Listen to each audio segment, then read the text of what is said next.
ಇನ್ನು ಉಗ್ರರ ದಾಳಿಗೆ ರಾಘವೇಂದ್ರ ರಾಜ್ಕುಮಾರ್ ಖಂಡನೆ ವ್ಯಕ್ತಪಡಿಸಿದ್ದಾರೆ. ಅಮಾಯಕರ ಪ್ರಾಣಕ್ಕೆ ಬೆಲೆಯೇ ಇಲ್ವಾ?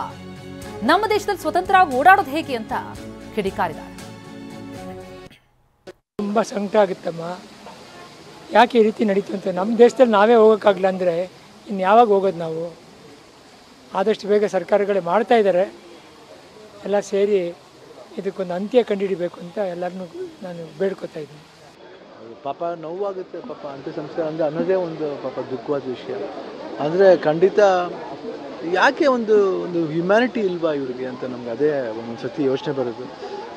ಅಂದರೆ ಯಾತಿಗೆ ವೈ ದಿಸ್ ಟೈಪ್ ಬೇರೆ ಈ ರೀತಿ ಒಂದು ಏನಂತೀವಿ, ಈ ರೀತಿ ಒಂದು ಕೋಪ ಏನು, ಅನ್ನೆಸರಿ ಕೋಪ ಯಾತಿಗೆ ಬೇಕು? ನಮ್ಮ ಮನುಷ್ಯನ ಅರ್ಥ ಮಾಡ್ಕೊಂಬಿಟ್ರೆ ಸಾಕು. ಅಂಥ ಕಾಲದಲ್ಲಿ ನಾವು ಈ ರೀತಿ ಮಾಡ್ತಾ ಹೋದಾಗ ಇಲ್ಲ ಈ ರೀತಿ ಉಗ್ರಗಾಮಿಗಳು ಅದಕ್ಕೆ ಖಂಡಿತ ಅದು ಖಂಡನೆ ಆಗಲೇಬೇಕು. ನಾವು ಅದೇ ಕೇಳ್ಕೊಳ್ಳೋದು, ಹೆಂಗಾದರೂ ಅದು ನಿಲ್ಲಿಸ್ಬೇಕು. ಅದು 100% ನಿಲ್ಲಬೇಕು. ಭಾಳ ನೋವಾಯಿತು ನೋಡ್ಬಿಟ್ಟು ನಮಗೆ.